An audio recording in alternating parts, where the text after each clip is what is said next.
Hey y'all, I'm Amber. And I'm Nate. Together we're to see one you. So, in this video today, we really wanted to kind of start basically with being transparent, like we talked in our intro video. If you didn't check that out, go check it out, like, subscribe. It kind of lets you know about what we're coming to you with. One of the biggest things that we really wanted to touch on is just being super transparent. As Christians, as believers, there's a lot of like things in the media that people say how we are or like what we think, and how, you know, some believers can be very judgmental or this and that, and we just want to come to you straight up, just letting you know, like, we were a hot mess. Like, we were never people that we weren't perfect, and we're not perfect, we're never going to be perfect. So we just want to base this video off of kind of just giving you a beginning of like who we are, we're individually, who we were a little bit together, and how we came together, you know, in a tornado storm a little bit, you know what I'm saying? So just starting off with that. For me, I mean, as we said in our intro, we met in college, so you know, college is a kind of a crazy time for people. So you're having a lot of fun. You were out here doing a lot. Me as an individual, I was extra, and if anybody knew me in college, I'm not the same, just so you know. I was extra. So, extra meaning we were going on parties, we were twerking, we were doing things that, you know, you don't want your mom to see. You were just doing stuff that you just wasn't supposed to be doing. Like, let's be honest, I wasn't supposed to be doing that. And I just wanted to kind of like touch on that because as a believer, at that time, yes, I still believed in God. At that time, I still went to church and stuff, but I was still very much so living like everybody else, crazier. Maybe I wasn't drinking as much, maybe I wasn't smoking weed, you know, but I was still very much so doing things that were pretty wild. I definitely was doing the whole shebang. You know, you don't know this about me, but you know, I was a little bit transparency. Talking about, you know, I was talking to some dudes. You know, I was doing the most. And when we met, you know, that's kind of how we were too. Like, I was trying to talk to him too. You know, I was a little bit extra. So I just wanted to, you know, more so. I definitely had issues when it came to when we, you know, when I would meet people or guys. I had this thought process of just wanting to, I don't know, like, I just wanted to find love so bad that it didn't matter what it looked like for me. So that, with that came me, you know, losing my virginity early and just doing things that I knew I didn't want to do, but because I saw everyone around me doing it, or I felt like that's what I needed to do in order to get attention or this and that, I was wearing, you know, booty shorts and, you know, stuff that's really accentuates the body to make me look a certain way so that people would want me, so that people would want to talk to me, you know, all of those things. And going into, like, moving into adulthood, furthermore, it kind of left me with a lot of broken pieces, like, you know, short fuse. I was impatient. I was very, like, controlling, prideful, selfish, only care about myself. You know how girls be taking selfies a lot. I was that person that probably would spend like 2 hours a day like taking selfies just to get one photo. I mean, that's something that us girls do, like one photo to get, you know, post on social media, because I really wanted people to see me the way I wanted them to see me.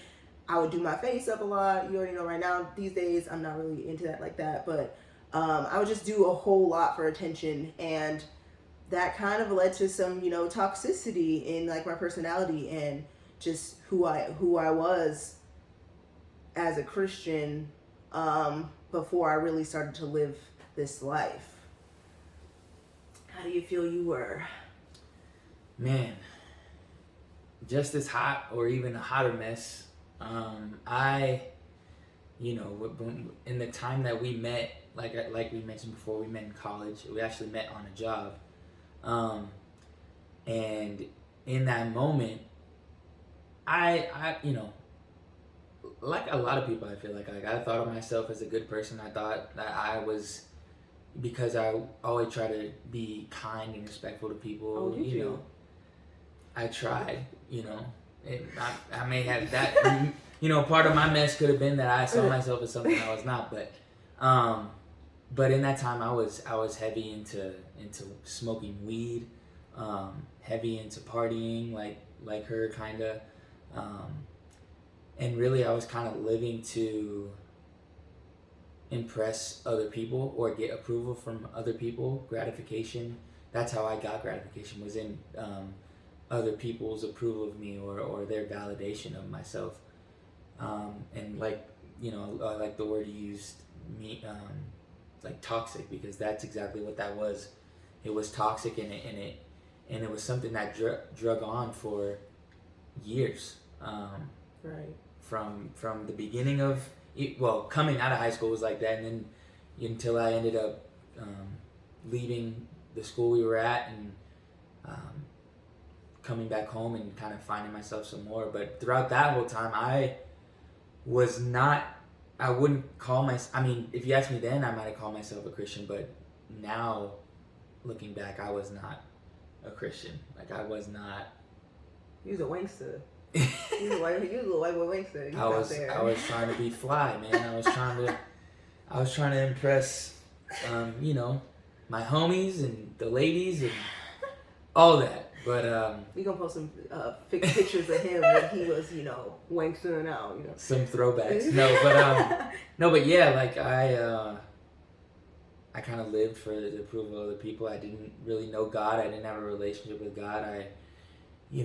It wasn't until probably a couple months before we kind of rekindled our friendship that we had made, to where that led, to us like talking and becoming a couple.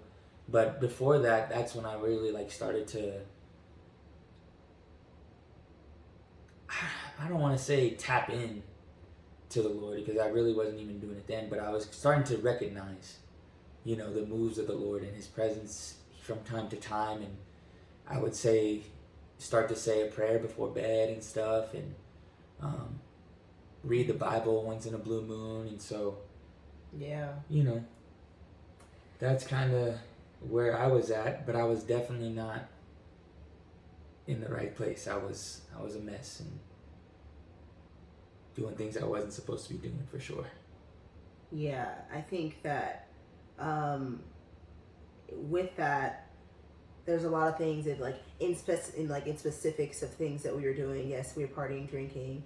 There was a lot of not in my instance, but masturbation and issues with things like that, like toys and all these things that I didn't know were necessarily, I mean, I figured they were wrong, but I didn't know they were as wrong as, what social media or the world makes it out to be. Right. So there was a lot of things that I did unknowingly, and even in our relationship, I got into some things that I probably shouldn't have, because of my ignorance, that kind of made it harder and tougher for us when we got together. Because we, coming together in the places we were at kind of just bred more of the same. So like she said, there were some things that you introduced to me that kind of dug a even deeper hole, and there was also some things that I did that dug us into a deeper hole as well, personally and as a couple, that if anything drew us further away from the Lord than closer to Him. Right. And I feel like when we initially came together, yes, we came together on a basis of, I was at a place where, I had an ex, and you know how that goes. Everybody knows how that goes. But that I was at a place where I was like, oh my gosh, Lord, I'm just going to let everything go. I'm just going to let you take control of my life. And I'm finally going to just stop trying to make everything happen for myself. Stop trying to find a man. I'm going to stop doing all these things. And that's when he popped up, and I was like, boy, bye. I don't know. I was flirty, sure. That's how it started. Quite a bubbly, friendly personality. So you could call it flirty, but, it's compared to some other, no offense, but compared to some other people and dudes and women who like to put themselves out there, you weren't too crazy, but you were just nice. I feel like I definitely was in a place where, because of all the brokenness of the relationships that I was in, and just how they crashed and burned, and how like I was basically like used for my body. Like I worked out a lot. I, you know, was fit. So there was a lot of that, oh, you look good, girl, kind of thing. And I kind of formed this view of myself that my body is who I am, and if my body looks good, then I look good. Or I'm as good as my body looks, basically. And so that was really toxic. And so coming into a guy that's kind of a little sweet, you know, we definitely you know, hit it off. And I was like, you know how, like I just said, I was like, oh yeah, okay, Lord, I'm gonna do what you need me to do, blah blah blah. And so when we started talking, flirting a little bit, I'm like, whatever, I'm just gonna flirt with him, but I'm not really gonna do anything. I was starting to like dive a little bit deeper into the Lord, and like, do you want to start a Bible study playing with me? I was so surprised that he like actually said yes. I was like, okay. Well, that's the thing that was kind of beautiful about it, because even though we were in our mess, like I mentioned, I had come to a point where like I was starting to embrace the Lord a teensy way, and then, you know, her being the believer that she was, even though she was, you know, we were still in mess, we were still in the presence and in the midst of a lot of sin, she still, you know, felt the urge to kind of minister to me a little bit, which I, you know, now I can say I extremely appreciate it. And even then, because the Lord's timing is perfect, because that's when I was like open to receiving, you know, I come to the point where I was open to receiving him, and she came, and I was able to dive deeper because I had, you know, a partner who was passionate. Like we said, we were kind of half in, half out, and it definitely, I would say it got worse as far as our relationship as a couple with the Lord before it got better. But, you know, because she was even in her mess, she was such a believer. I would say she still held it down and helped us both get on the right track, ish, you know. but eventually, you know, it started to pan out more. So it definitely, I think, just touching on a little bit about like us when we came together. Well, you know, when you put brokenness of, you know, insecurities in there, you're putting past like relationships, a bunch of like sex is what, you know, made me feel like I was important to any man. So there was all of that, and, you know, self-centeredness, and just, you know, pride and anger. I was like short fuse, my way or the highway type thing. So there's just so many things that coming together. And I had a lot of rejection and resentment and offense. I got, you know, easily offendable. Because in my, you know, I was coming out of a relationship as well, and, you know, you're a little emotional too. Yeah, I was emotional, and in that relationship, I had some baggage for sure, hurt. I had, you know, like I said, rejection. You know, because when you pour yourself into someone and then it ends, and you kind of feel a little bit lost and scared and insecure. Right. That's how I was at that point. So that, you know, my baggage, her baggage, one big baggage, one big bag. Like you'd pay a lot to put that on a plane. Like it would probably weigh far beyond the 50-pound limit. Like, you're so corny. Oh my gosh. But anyway, putting that all together is like a tornado, and us coming together as a couple. I mean, fights and, you know, crazy things, but somehow we still lasted. I'm just like, that must be God. Thank because you, really, right. There was no way. Like, there were so many times. Okay, this sounds so bad. One time he dumped me, and I was so like hysterical because okay, everybody can relate to this. I know people can relate to this. When people say like one person loves the other one more, he was totally that person. Like, he loved me more than I loved him.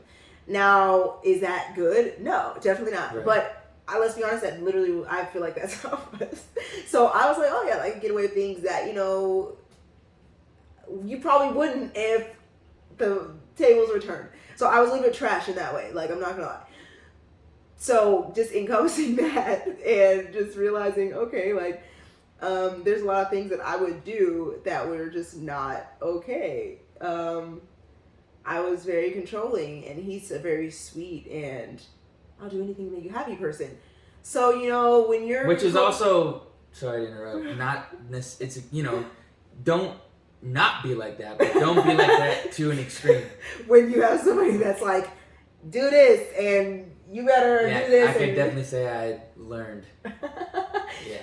I feel like a lot of his past relationships made you like that. So, like, right. Now, I didn't like it 100%. Like, I don't like somebody that wants to just, like, worship the ground I walk on. That's, to me, it was so annoying. And because I was kind of a little angry person and a controlling, like, little person, crazy person, I was like, okay, you are, like, too much. Like, why do you want to do everything for me? Like, can you just, like, get away? Like, stop trying to, like, love me. I was that person. I am, like, stop trying to love me. What the heck? I'm just trying to do this and do that. But, like, get away from me. What is wrong with you? Because I wasn't used to people wanting to actually love me.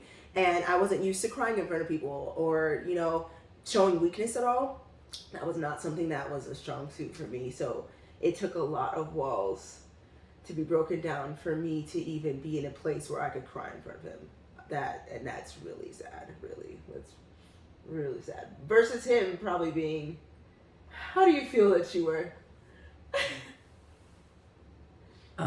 Well, being, you know, my outpouring being received like that definitely made me feel some kind of way. Sadness, you know, rejection, like my past relationships, I'm like, oh, it's happening over and over and over again, and I'm just trying to, but that's kind of where, you know, I had to learn, is because... Wait, hold on. What? You making it seem like, I mean, yes, I was a little bit, you know, extra in that way, but you wouldn't have stayed with me if I wasn't loving. Like, well, I'm not saying that. I'm just... Oh, yeah. I'm just saying, don't get me wrong. I wasn't loving enough to keep you. Like, what you gotta do is... Oh, my gosh. What you gotta do is... No, hold on. Don't get me wrong. Don't get me wrong. She was extreme. Yes, I would not, you know, like she said, there was a point when I dumped her. Y'all happy. Oh, dumped her. To put it bluntly, but... I think your response to that showed me more of how much love you actually have to give. And so the combination of how you would respond to when I was trying to, like, do the most, and, you know, you were like, why are you doing, like, I don't need you to do all this, and, you know, that helped me learn about how in a relationship you still need independence, for one. And then when we did split up for a few, like, 8 hours or something like that, not even a day. I know, yeah. The way she replied and responded to that, I did not expect. So that, like, with you were just so intent on, like, what do we need to do to make this work? Because you did love me, and that was when I was able to see more of how much you actually love me, and, like, it made me realize I had made a terrible mistake in deciding to end things. Well, the crazy thing about that is my mindset was so not like that. And that sounds horrible. You look a little shocked. But my mindset was like, because I'm a chaser. So I was like a chaser. And I was like, well, you know, people were so, okay, and this is so bad, but this is why we're being transparent, right? Right. So I was the type of person that I never wanted to be, because I was so controlling, and obviously that's something that I still have to work on in relationships as a whole. Like, I'm not completely perfect, but I was so controlling that I was able to manipulate a relationship where the other person loved me more. So then if I decided that I wanted to be crappy, they would still love me, and then I would go, and if I would push them away, and then I could be able to pull them back in because all I had to do was do XYZ. And so I was a chaser. So I wasn't used to someone running away from me. I was usually the person that will leave them. So I was that person. You're running away from me. I'm like, what the? Nobody runs away from me. So I'm like sitting there trying to get you back. Now, granted, did it make me realize that I cared about you? Because when I was crying, I was like, why am I crying? Yeah. And I was just not crying hysterically, like, ew. I was like ugly crying. So, and I just wasn't. Yeah, he was me. I He was like cold me. about it, which is like total opposite of how it usually goes. But no, it's interesting you say all that because it just makes me realize how amazing the work of God is, because on one side he can use the way you responded to that's how I know that God did put us together, because on one side that response made me want you more, and it made you realize what you had cared about you. Yeah, like you were actually somebody sweet. I don't and even. yeah, right, and like what else what else you need to address and things like that. So in all honesty, that that kind of served as a pretty significant milestone in our relationship. Yeah. As odd as it is. Right, because I feel like after that, yes, very much still in a mess, like, but I feel like after that, it was like, I'm not gonna leave you even if you're being crazy. Like, I don't care. I still love you. Like, it was like that. It was like and then I would ask myself sometimes, like, why am I with this person? He's doing too much. He is literally too much for me. He is so emotional. He is borderline annoying. I don't know. But I could not like leave him. I was like, what is wrong with me? Amber, like, you're not this type, but clearly, God was like, Amber, he's everything you need, and you didn't even know it. And I think that's 1,000% the truth. Like, the moral of that is that he was everything I needed, but I didn't know it at the time. And so, the Lord did. Right. And that's the beauty of it. That's why we're here today. That's why we're here. We're kicking, obviously, we must got married because something happened. Always work to be done, but the Lord is merciful, and he has definitely helped us overcome a lot of things, and we know that he's going to help us to overcome everything else that we might face. Just keeping him at the center has helped us get to where we are, for sure. Right, exactly. And so this concludes our time. I'm a little extra. No, seriously, yeah. So I mean, we just wanted to put this forth and let you know like who we are and how we came to be. Yeah. If you like this video, like, subscribe. We'll see you next time. Please. Thank you for watching. And Lord, we thank you too for helping us to see one you. Bye. Bye, guys.